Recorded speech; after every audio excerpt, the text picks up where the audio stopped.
Today we are making the potluck dish of the century, Sopapilla Cheesecake. Now I read up on it and I found that it was originated in New Mexico, Albuquerque, New Mexico, over 200 years ago. You know what I think of when I think of Albuquerque? High School Musical. Welcome to another episode of Elevated Comfort. Let's get started.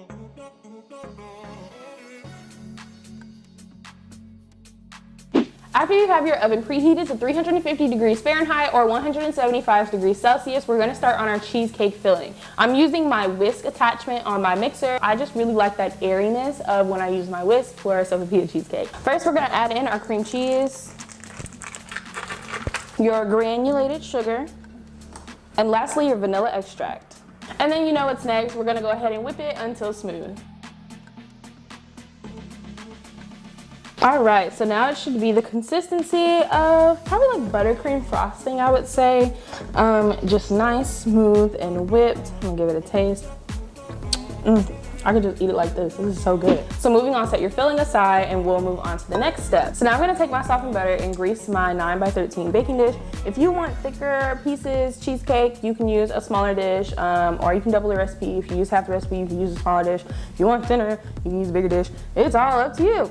You can have it your way. So I'm just gonna take my softened butter and rub it all in my little baking container. You want it to be quite literally all buttered up, like Paula Deen buttered up. So put your greased baking dish to the side and we're gonna get started on our dough. But yeah, we're just using some store-bought dough.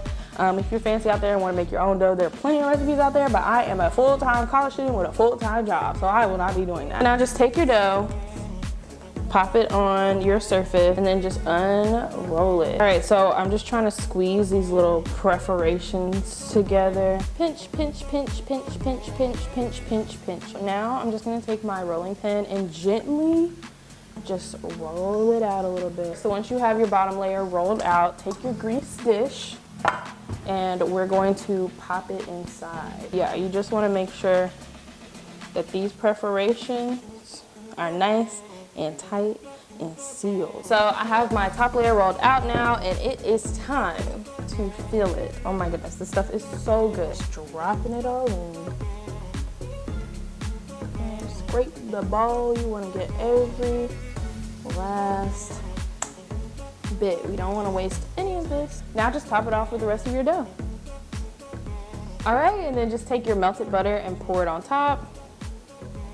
I have some more granulated sugar right here. I don't like cinnamon very much, so I actually use brown sugar in my recipe, mostly brown sugar with a little dash of cinnamon. If you like cinnamon, you can replace the brown sugar with cinnamon. Just sprinkle this all over. Now that this is done, we're gonna put this bad boy in the oven. We're gonna let it cook for about 30 minutes until it is nice and golden brown and wet bubbly. Once it's done, let it cool down completely before cutting it into little squares.